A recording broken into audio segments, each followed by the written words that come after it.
Hello everyone. Today we will discuss about kind of fossils. Depending upon the nature of fossilization,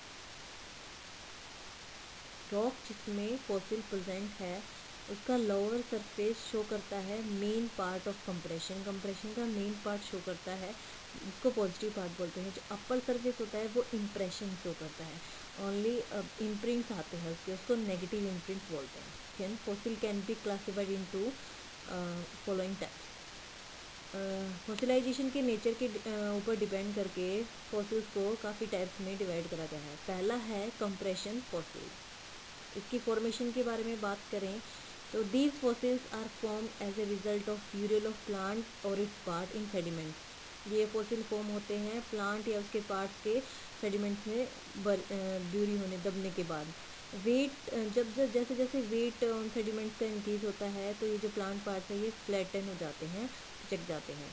pressure की वजह से जो internal tissue है वो gas release करते हैं, मॉइस्चर, सम ऑर्गेनिक कंपाउंड जो कि मार्श गैस की और ह्यूमिक सब्सटेंस की फॉर्मेशन कर लेते हैं, जो कि डार्क कलर प्रोवाइड करते हैं सेडिमेंट्स को।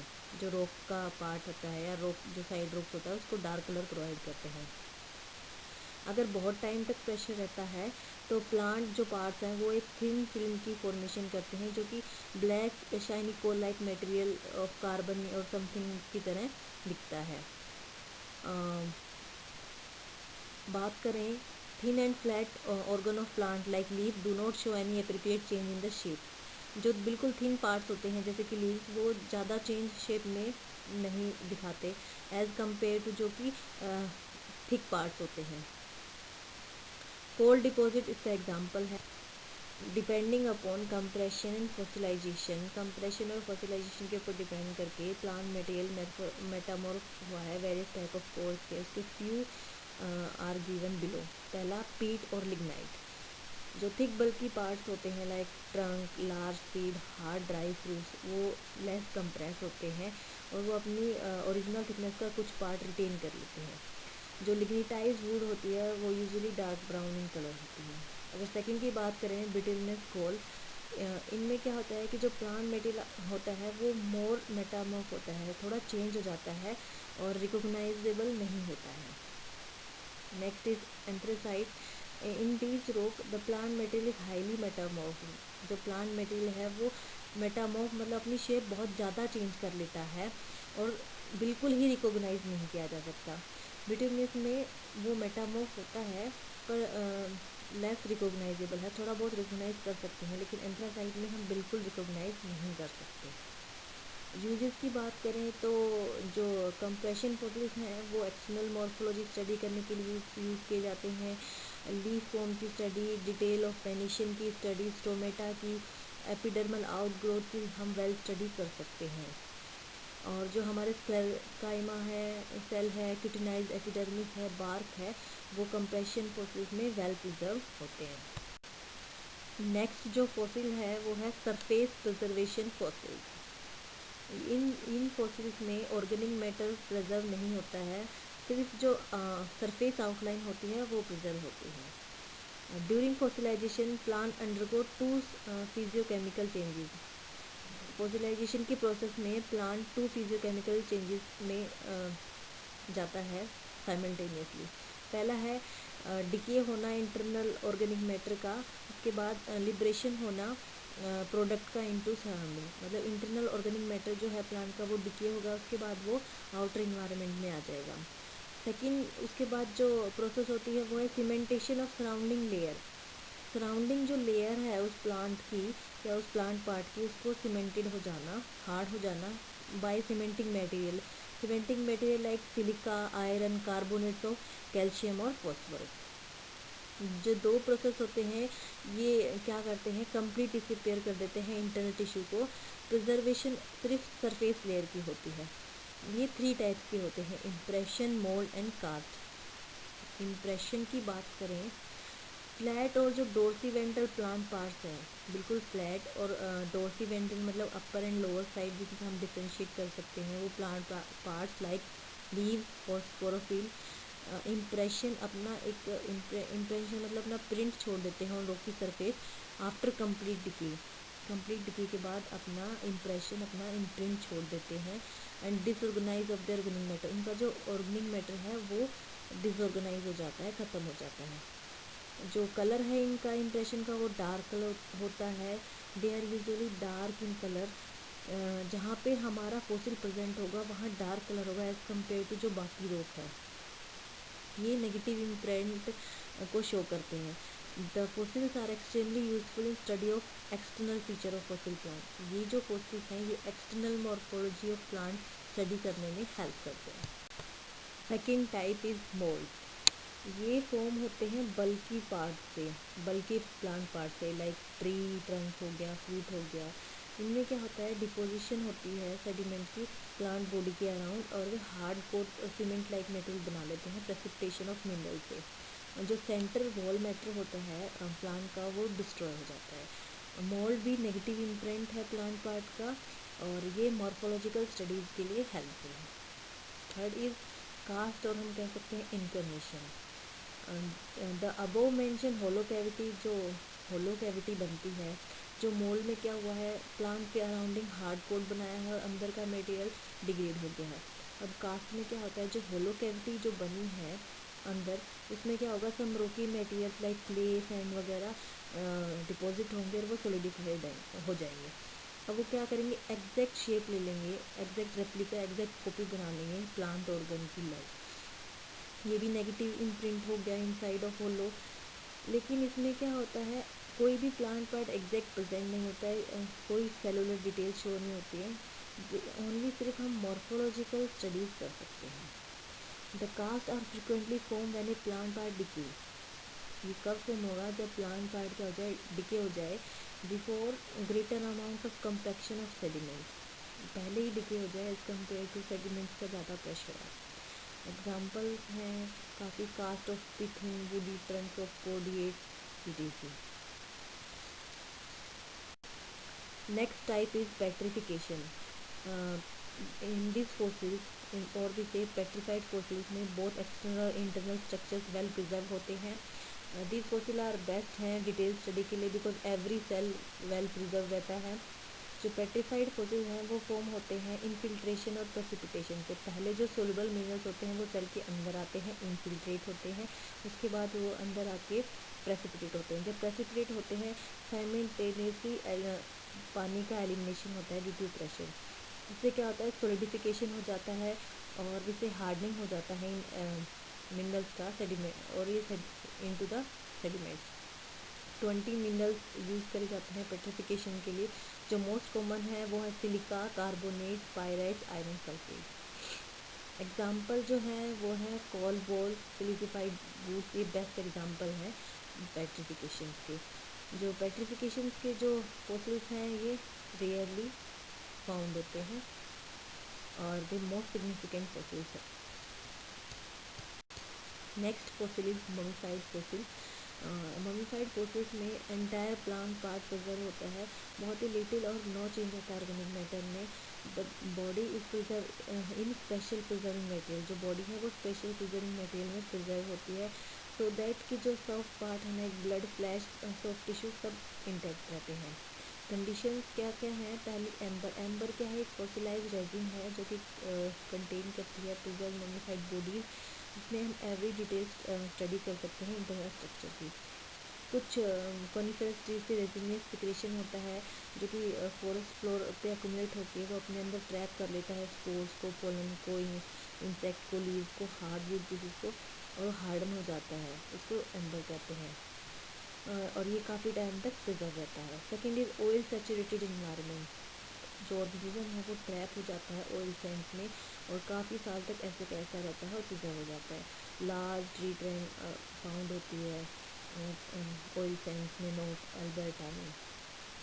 Third is fossils in snow, जो ऑर्गेनिज्म है वो स्नो में दब जाते हैं, वाटर जो उनके सेल के अंदर होता है वो फ्रीज हो जाता है और जो टिश्यू है वो प्रिजर्व हो जाता है फॉर 1000 ईयर्स के लिए। इसके भी एग्जाम्पल है कि ब्रांचेज और ट्री टर्न वो प्रिजर्व हो जाती है टाइटली डिपोजिट्स में। Next is actual remains. Plant parts like cuticle और स्पोर वॉल जो हैं वो हार्ड बहुत होती है, जिससे कि उनका नेचुरल डिकम्पोजिशन नहीं हो पाता या वो रेजिस्टेंट होते हैं नेचुरल डिकम्पोजिशन से। जो इन एक्चुअल रिमेन्स जो फॉसिल्स हैं इनकी प्रिजर्विंग कंडीशन है लो टेम्परेचर और एब्सेंस ऑफ एयर। जो ये एक्चुअल रिमेन्स फॉसिल्स होते हैं ये यंग एज के फॉसिल्स होते हैं। एग्जाम्पल है इनका सिलिसियस और calcareous skeleton of algae. Next है हमारा केमिकल फॉसिल्स। काफ़ी केमिकल कंपाउंड्स लाइक क्लोरोफिल के मॉलिक्यूल हो गए, प्रोटीन, एमिनो एसिड, ये फाउंड किए गए थे प्री कैम्ब्रियन एज में। तो इसका मतलब ये है कि ये इंडिकेटर है बायोजेनिक ओरिजिन की, जो लाइफ का ओरिजिन हुआ है वो बायोजेनिक है। एबायोटिक सिंथेसिस हुई है under unusual conditions like UV radiation और इलेक्ट्रिक डिस्चार्ज। नेक्स्ट हमारा है स्ट्रक्चर फ्यूजिनाइड। इसमें क्या होता है कि जो वुडी मटेरियल है वो कन्वर्ट हो जाता है क्वालिफाइड रॉक में। जैसे कि फॉरेस्ट फायर के बाद फॉसिलाइजेशन हो जाता है तो जो वुडी पार्ट होता है फॉरेस्ट का वो कोल की फॉर्मेशन में देता है। ये ब्लैक इन कलर होते हैं और इनमें लिटिल डिग्रेडेशन होता है। Now we will discuss about several technique which are employed for study of fossil. इसमें फर्स्ट है ground thin section. Ground thin section use करा जाता है स्टडी ऑफ पेट्रिफिकेशन के लिए। इसमें क्या क्या करना होता है, हमें स्पेसिमेन को एक कन्वीनियंट साइज में कट करना होता है, फिर उसके सरफेस को हमें ग्राइंड करना होता है with the help of 300 Carborundum. Carborundum क्या है, सिलिकॉन कार्बाइड है, ये सेमीकंडक्टर है, यूज़ करा जाता है, सिलिकॉन और कार्बन से बना होता है। अब जो सरफेस हमने ग्राइंड करा है उसको हमें ग्लास स्लाइड पे माउंट करना होता है by the help of A special resin. जो माउंटेड स्पेसिमेन है उसको हमें कट करना होता है क्लोज टू ग्लास स्लाइड। उसके बाद हमें उसे दोबारा ग्राइंड करना होता है कार्बोरेंडम से। फिर जो हमें सेक्शन मिला है वो बिल्कुल थिन, स्मूथ और ट्रांसपेरेंट होता है, उसको हम माइक्रोस्कोप के अंदर स्टडी कर सकते हैं। नेक्स्ट जो टेक्निक है वो है माइक्रोटोमी। माइक्रोटोमी यूज़ करी जाती है कंप्रेशन एंड पेट्रिफिकेशन फॉसिल्स के लिए। ये जो टेक्निक है ये यूज़फुल है फॉसिल फूड के लिए विच रिटेन जो हमेशा रिटेन करते हैं देयर सेलुलर स्ट्रक्चर को। अब इसमें हमें करना क्या होता है, हमें स्पेसिमेन को फर्स्ट सॉफ्टन करना होता है, स्वोलो या सॉफ्टन करना होता है बाय इसको ट्रीट करते हैं हम hydrofluoric acid and potassium chloride के साथ फ्यू वीक्स के लिए। इसी के साथ साथ हम इसको क्या करते हैं, मिक्सचर डालते हैं, इसमें फिनॉल एंड 95% अल्कोहल का इक्वल पार्ट है। इसके बाद क्या होता है, जो सॉफ्ट मटेरियल होता है उसको हम एम्बेडेड करते हैं पैराफिन में या सेलोडीन में। इसका सेक्शन काटते हैं और उसको हाँ with the help of microtome. Microtome एक इंस्ट्रूमेंट है जिससे हम थिन सेक्शन काट सकते हैं। डिसएडवांटेज क्या है कि ये टेक्निक यूज़ करते हैं तो हमें बहुत ज़्यादा टाइम देना होता है ताकि हम क्या कर सकें, फॉसिल को डीमिनरलाइज कर सकें सॉफ्टन करने के लिए।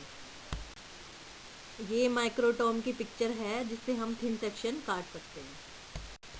नेक्स्ट जो टेक्निक है वो है फिल्म और फिल टेक्निक। ये मोस्ट सुटेबल है स्टडी करने के लिए वेल प्रिजर्व पेट्रिफिकेशन की। जो फॉसिल स्पेसिमेन है उसको हम यूनिट्स में कट करेंगे, फिर ईच यूनिट को हम ग्राउंड करेंगे, स्मूथ एंड सरफेस बनाएंगे, फिर उसको हम डिप करेंगे हाइड्रोफ्लोरिक एसिड या हाइड्रोक्लोरिक एसिड में।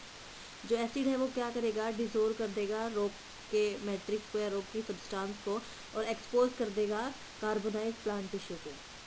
जो इस प्रोसेस को जिसमें एसिड डिसोल्व हो जाता है और कार्बोनाइज्ड जो प्लांट प्रोडक्ट है वो बाहर आ जाता है उसको इचिंग कहते हैं। तो जब हमारा इच सरफेस है उसको हम वॉश करेंगे रनिंग वाटर से ताकि हमारा जो सारा एसिड है वो रिमूव हो जाए।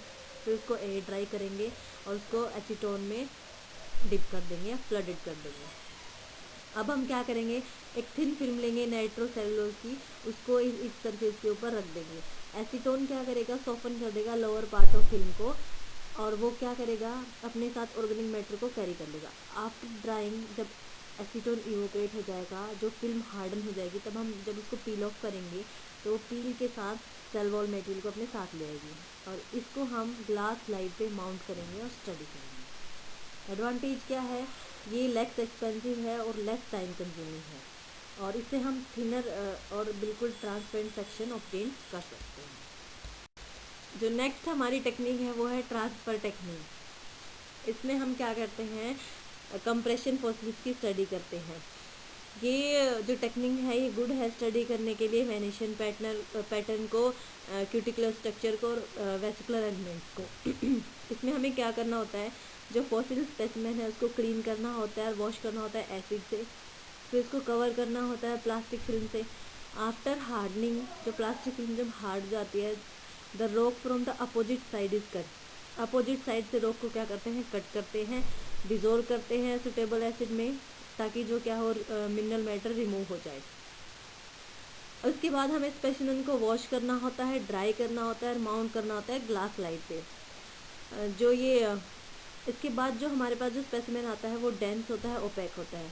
ये ट्रीट करे जाते हैं ऑक्सीडाइजिंग एजेंट से, ताकि इनको हम ट्रांसपेरेंट बना सकें माइक्रोस्कोपिक स्टडी के लिए। Next is X ray technique. जो एक्सरे टेक्निक है वो यूज़ करी जाती है कैल्सीफाइड सीड्स की स्टडी के लिए, जो कि कोल बॉल से ऑब्टेन किए जाते हैं, जो फॉसिल एसिड ट्रीटमेंट से डैमेज हो जाते हैं ड्यूरिंग पीलिंग और माइक्रोटोमी, उनके लिए यूज़ करा जाता है।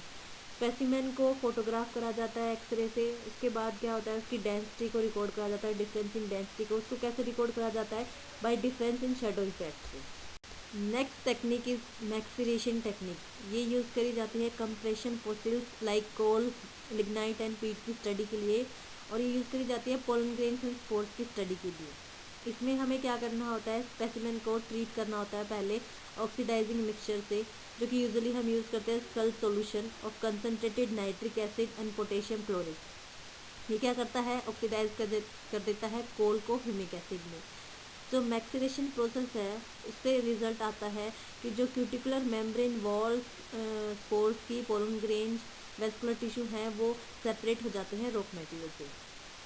अब जो मैक्सिरेशन प्रोडक्ट मिला है उसको हम सेंट्रीफ्यूज करते हैं और लास्ट में उसको ग्लास स्लाइड पे माउंट करते हैं माइक्रोस्कोपिक स्टडी के लिए। Next technique is excavation technique. ये सुटेबल है माइन्यूट लीव्स और स्पोरेंजियोफोर्स की स्टडी के लिए। ये एक स्लो प्रोसेस है। इसमें क्या करना होता है, स्पेसिमेन को रिमूव करना होता है। इसके लिए हम हेल्प ले सकते हैं माइक्रो वाइब्रेटरी मशीन की या फिर स्मॉल हैमर और स्टील नीडल की। ये प्रोसेस स्लो है, बहुत टाइम कंज्यूमिंग है, पर इससे जो रिजल्ट आते हैं वो हाई प्रोमिसिंग रिजल्ट है। Next topic is nomenclature of fossils. जो 6th इंटरनेशनल बॉटेनिकल कांग्रेस थी, उसमें ईच डिटैच प्लांट पार्ट और ऑर्गन जो कि फॉसिल है उसको एक डिफरेंट नेम दिया गया, जो कि एक स्टेटस एक्वायर करेगा जीनस का, like form genus, organ genus और artificial genus. Later complete reconstruct किया गया by putting together this genera. The naming of a form genus कैसे होता है, पर्टिकुलर सफिक्स अप्लाई करा जाता है ईच पार्ट के लिए। एग्जाम्पल दे रखे हैं, जैसे कि डेंड्रोन वर्ड यूज़ करा जाता है स्टेम के लिए, एग्जाम्पल है लेपिडोडेंड्रोन। फाइलम यूज़ करा जाता है लीफ के लिए, एग्जाम्पल लेपिडोफाइलम। जाइलोन यूज़ करा जाता है वुड के लिए, डेडोजाइलोन। और स्पर्मम, कार्पोन, कार्पस या स्टोमा यूज़ करा जाता है सीड के लिए, एग्जाम्पल है लेपिडोकार्पोन। थीका यूज़ करा जाता है माइक्रोस्पोरेंजियम के लिए, एग्जाम्पल पॉलीथिका। स्ट्रोबस यूज़ करा जाता है कोन के लिए, लेपिडोस्ट्रोबस। इसका मतलब है अगर कोन मिला है तो हम स्ट्रोबस लगाएंगे सफिक्स, अगर माइक्रोस्पोरेंजियम मिला है तो थीका लगाएंगे, अगर स्टेम मिला है तो डेंड्रोन सफिक्स लगाएंगे, लीफ मिली है तो फाइलम लगाएंगे, वुड मिला है तो जाइलोन लगाएंगे। Thank you.